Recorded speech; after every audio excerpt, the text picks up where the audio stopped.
केंद्रीय मंत्री और बीजेपी नेता स्मृति ईरानी ने अपनी बेटी द्वारा गोवा में बार चलाए जाने के आरोपों को लेकर कांग्रेस पर पलटवार किया है। उन्होंने इस मामले में अब कांग्रेस के कई नेताओं को नोटिस भेजा है। स्मृति ईरानी ने उनकी 18 साल की बेटी पर टिप्पणी पर कांग्रेस नेताओं पवन खेड़ा, जयराम रमेश, नेता डिसूजा और कांग्रेस को कानूनी नोटिस भेजा और उनसे बिना शर्त लिखित माफी मांगने और आरोपों को तत्काल प्रभाव से वापस लेने के लिए कहा है। कांग्रेस नेताओं ने स्मृति ईरानी की बेटी के गोवा में बार होने का गंभीर आरोप लगाया था। हालांकि इससे पहले भी स्मृति ईरानी ने कांग्रेस के आरोपों को झूठा बता चुकी हैं। उन्होंने शनिवार को कहा था कि उनकी बेटी 18 साल की है, बेटी कॉलेज की प्रथम वर्ष की छात्रा है और किसी बार का संचालन नहीं कर रही है। स्मृति ईरानी ने कहा कि कांग्रेस ऐसे आरोप लगाकर उनकी बेटी का कैरेक्टर असैसिनेशन कर रही है।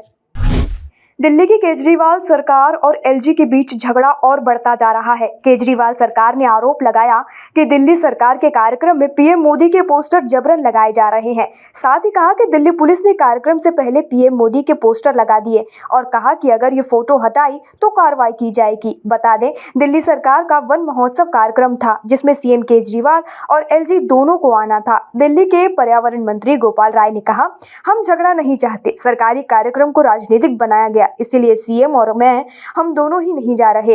दिल्ली सरकार के सरकारी आयोजन में शनिवार रात पुलिस भेजी गई। ये पुलिस पीएमओ के निर्देश पर भेजी गई है। पुलिस ने स्टेज कब्जे में लिया और कार्यक्रम के बैनर की जगह पीएम मोदी की फोटो वाला बैनर लगाया गया और कहा कि इसको हटाया तो कार्रवाई होगी। बिहार के सारण जिले में एक पटाखा कारोबारी के घर पर विस्फोट हुआ है। विस्फोट के बाद घर में आग लग गई, घर ढह गया। मामला जिले के खैरा थाना क्षेत्र के खुदाईबाग गांव का है, जहां पटाखा कारोबारी शबीर हुसैन के घर पर विस्फोट हुआ है। बताया जा रहा है कि इस घटना में 6 लोगों की मौत हो गई है। घर से अभी तक 8 घायलों को बाहर निकाला गया है। वहीं मकान के मलबे में कई लोगों के दबे होने की खबर सामने आई है। हादसे की जानकारी मिलने के बाद प्रशासन की टीम ने मौके पर पहुंचकर राहत कार्य शुरू कर दिया। घर नदी किनारे स्थित था, जिसमें घर का एक बड़ा हिस्सा ढह कर गिर गया। मलबे में दबे लोगों को निकालने की कोशिश की जा रही है। हालांकि अभी तक मरने वालों की संख्या को लेकर कोई आधिकारिक बयान नहीं आया है।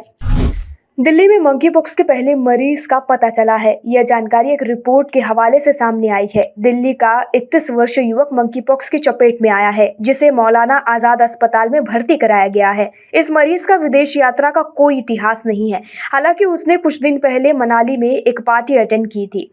पूरे देश में अभी तक मंकी पॉक्स के 4 मामले सामने आ चुके हैं। इनमें से 3 केरल के रहने वाले हैं। मंकी पॉक्स के लिए 16 लैब को समर्पित किया गया है, जिसमें से 2 लैब को केरल के लिए रखा गया है। इसको लेकर प्रशासन काफी सतर्क है।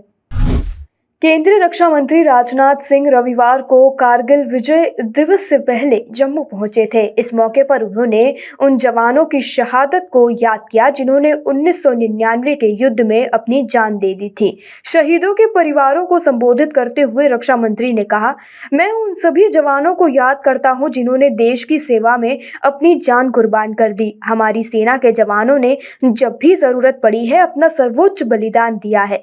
मैं उन सभी जवानों को नमन करता हूं जिन्होंने 1999 के युद्ध में अपना बलिदान दिया।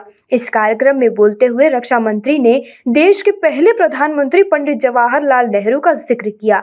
1962 के युद्ध की बात करते हुए राजनाथ सिंह ने कहा कि चीन ने लद्दाख में हमारी जमीन पर कब्जा कर लिया। उस वक्त पंडित जवाहरलाल नेहरू प्रधानमंत्री थे। उनकी नीयत पर सवाल नहीं उठाया जा सकता। किसी प्रधानमंत्री की नीयत में खोट नहीं हो सकता, लेकिन यह बात नीतियों पर नहीं लागू होती है। हालांकि अब भारत दुनिया के ताकतवर देशों में है।